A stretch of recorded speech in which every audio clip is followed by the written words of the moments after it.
Hello everyone, in this video we are going to see how to make tombstones using packaging styrofoams.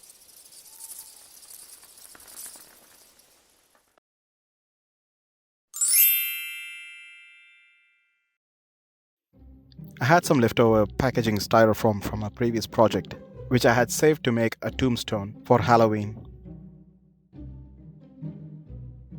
I cleaned the styrofoam of any dirt and then trimmed the edges so that I can use a flat sheet so that the open end can be closed.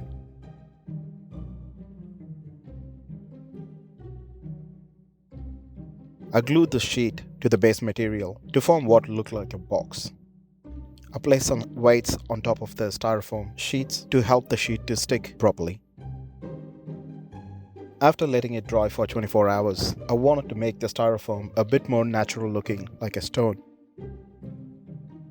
I used spray paint as the propellant in the spray paint will eat away the styrofoam, giving a natural looking texture similar to that of a stone. The spray paint wasn't working quick enough for me, so I had to use the heat gun. The heat gun gave the required texture really quick. Just make sure that you do this in an open and well ventilated area.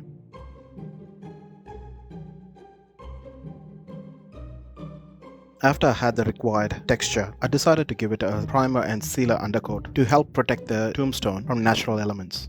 I mixed the undercoat with acrylic paint and some plaster to make a chalk paint which gave a nice grey color which resembled stone.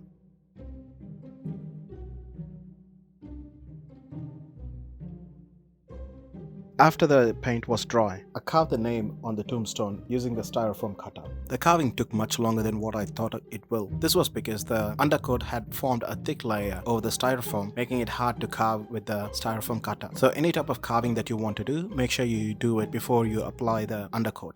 After carving the name that I wanted on the tombstone, I decided to bedazzle it with a few extra add-ons. I stuck a couple of spiders and a bat to the tombstone. I had some leftover party props which I glued to the tombstone too. Once they were all dry, I covered the new additions with the same chalk paint undercoat.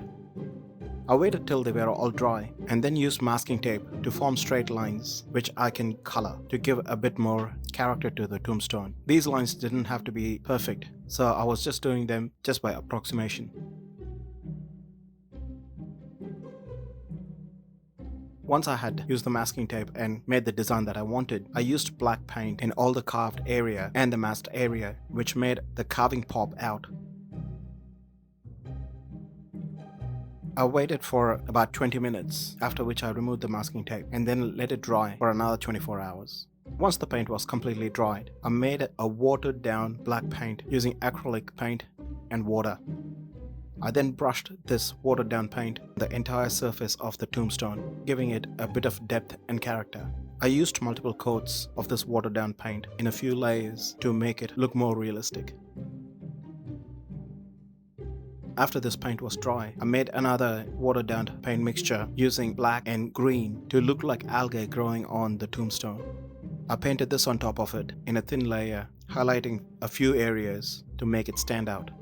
Once this was all dry, I added a few colored stones which came with the party props to complete it all. This is the final product. The mistakes that I made was to cover the tombstone with undercoat before I had carved all the necessary details. This makes it a lot harder to do the carving. The other mistake was while I was carving the name, I almost made a spelling mistake. So even if it's a very simple name, make sure you write it down with a texture on the styrofoam before you start carving it. This will help you to avoid any silly mistakes. I hope you liked this video, and if you did, make sure you subscribe to this channel and share it with your friends. With Halloween fast approaching, I will be making another video of a different Halloween prop. See you all in the next video.